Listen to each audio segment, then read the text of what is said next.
जय श्री राधे, जय श्री कृष्णा। आइए अब देखते हैं वैशाख मास महात्म्य अध्याय 13। इसके पहले 12वें अध्याय में यम बोले, मेरा लोप हो गया, मैं मरने से भी अपने पद के खंडन को अधिक मानता हूँ। यम कहते हैं कि जो स्वामी के यहाँ रहकर उसके कार्य को नहीं करता है वह नरक भोगता है। कोई बिल्ली व चूहे की योनि कई 100 वर्षों तक प्राप्त करता है। अतः मैं आपकी आज्ञा अनुसार प्रजा के धर्मों व कर्मों अनुसार पुण्य और पाप पर विचार करके उनको यातनाएं देता था, परंतु अब सब प्रजा विष्णु लोक को जाने लग गई हैं। यम लोक शून्य हो गया है और फिर मैं ब्रह्मा जी से यह कार्य छोड़ने की वह विनती करते हैं। अब आगे ब्रह्मा जी कहने लगे, हे यम, इसमें क्या आश्चर्य की बात है? क्यों दुखी होते हो? सद्गुणों में ईर्ष्या करना मरणांतक होता है। हरि तो नाम ही ऐसा है, उसके उच्चारण मात्र से ही परम पद की प्राप्ति होती है। फिर ऐसे राजा के शासन से विष्णु लोक को क्यों न जाए, जिनकी जीवा पर हरि ये 2 अक्षर विराजमान हैं और जो विष्णु भगवान को प्रणाम करते हैं, स्मरण करते हैं और उनके गुणवानवाद गान करते हैं, उनको अश्वमेध यज्ञों के समान फल मिलता है। संपूर्ण पाप दूर हो जाते हैं। भगवान के प्रसन्न होने से विष्णु लोक प्राप्त कर सायुज्यता को प्राप्त करते हैं। यज्ञ करने वाले कुरुक्षेत्र या सरस्वती में स्नान करने वाले को तो फिर भी जन्म लेना पड़ता है, परंतु वैशाख मास में जो माधव भगवान के धर्मों का पालन करता है उन पर विष्णु भगवान प्रसन्न होकर सदा उनकी सहायता करते हैं। हे सौरे, उस राजा का प्रभाव मेरे वश में नहीं है, क्योंकि वसुदेव भगवान के भक्तों का अशुभ कहीं नहीं होता। उनको जन्म मृत्यु जरा व्याधि आदि भय नहीं व्यापते। स्वामी के नियुक्त कार्य करने पर देहधारियों को कुछ अपराध नहीं होता है। हे यम, जब तू इस कार्य को करने में असमर्थ है तो तेरा क्या दोष, तू शोक मत कर। ब्रह्मा जी के ऐसे कहने पर यम बहुत दुखी हो दीन वाणी से कहने लगा, हे तात, अब मुझे अपने काम पर जाने की इच्छा नहीं है। इस महावीर्यवान राजा को जब मैं अपने धर्म से चलायमान कर दूंगा तब कृत्य होऊंगा। हे कृपालु, आप मेरे इस कार्य को सिद्ध करा दीजिए, तब मैं फिर शासन करूंगा। यह बात सुन ब्रह्मा जी यम से कहने लगे कि विष्णु धर्म परायण राजा का निग्रह तू नहीं कर सकता। फिर ब्रह्मा जी यम को साथ ले क्षीर सागर में विष्णु भगवान के पास गए और सांख्य योग द्वारा स्तुति करने लगे। तब विष्णु भगवान प्रकट हुए तो यम और ब्रह्मा ने प्रणाम किया। तत्पश्चात विष्णु भगवान ने आने का कारण पूछा।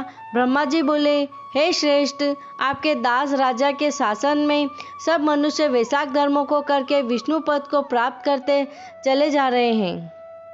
इसी कारण यमपुरी शून्य हो गई है। इससे अत्यंत दुखी होकर यह यम राजा से युद्ध करने गया और उसको मारने को दंड उठाया। तब आपके सुदर्शन चक्र ने इसे परास्त कर दिया तो यह दुखी हो मेरे पास आया। हम आपके महात्मा भक्तों को दंड देने की सामर्थ्य नहीं रखते हैं, अतः हे महाविभो, हम आपकी शरण में आए हैं। इसलिए हे प्रभु, उस राजा को दंड देकर आप अपने यम की रक्षा कीजिए। ब्रह्मा के ये वाक्य सुनकर विष्णु भगवान हंसे और ब्रह्मा जी व यम से बोले, मैं लक्ष्मी तथा प्राण और देह, श्रीवत्स, कौस्तुभ मणि तथा वैजयंती माला, श्वेतद्वीप, बैकुंठ, क्षीरसागर, शेष और गरुड़ को त्याग कर सकता हूँ, परंतु ऐसे भक्तों को कदापि नहीं त्याग सकता जिन्होंने मेरे लिए संपूर्ण भोग त्याग दिए, प्राण छोड़ दिए, मुझ में ही अपनी आत्मा को लगा दिया, उन्हें मैं कैसे छोड़ सकता हूँ।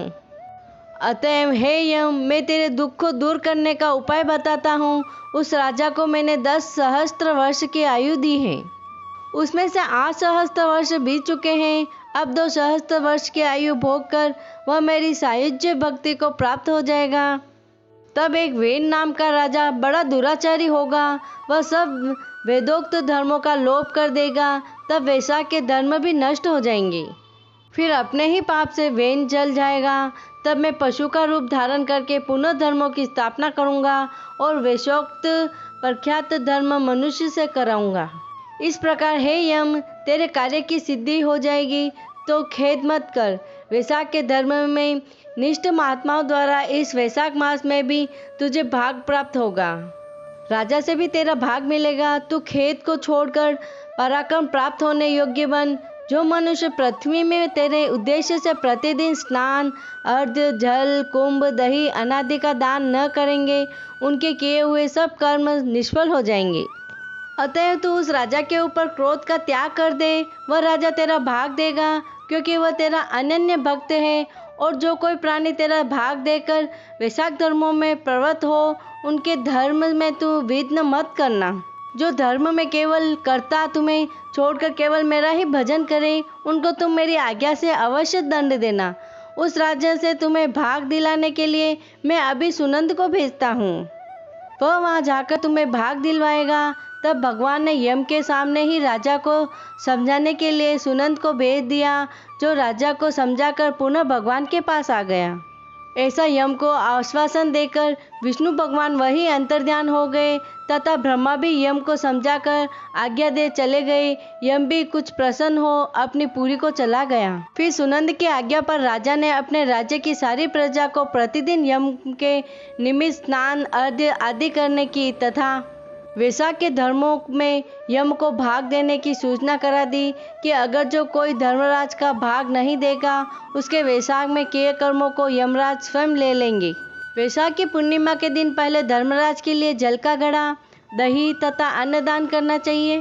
फिर पितृश्वरों के निमित्त, गुरु के निमित्त, फिर सबसे पीछे अर्थात सबके बाद में जनार्दन, मधुसूदन भगवान के निमित्त उनकी प्रतिमा बनवाकर धर्म के चलाने वाले गरीब ब्राह्मण को शीतल जल, दही, अन्न, तांबुल, दक्षिणा और फल कांसे में पात्र में रखकर अर्पण करना चाहिए। और राजा स्वयं भी ऐसा ही करने लगा।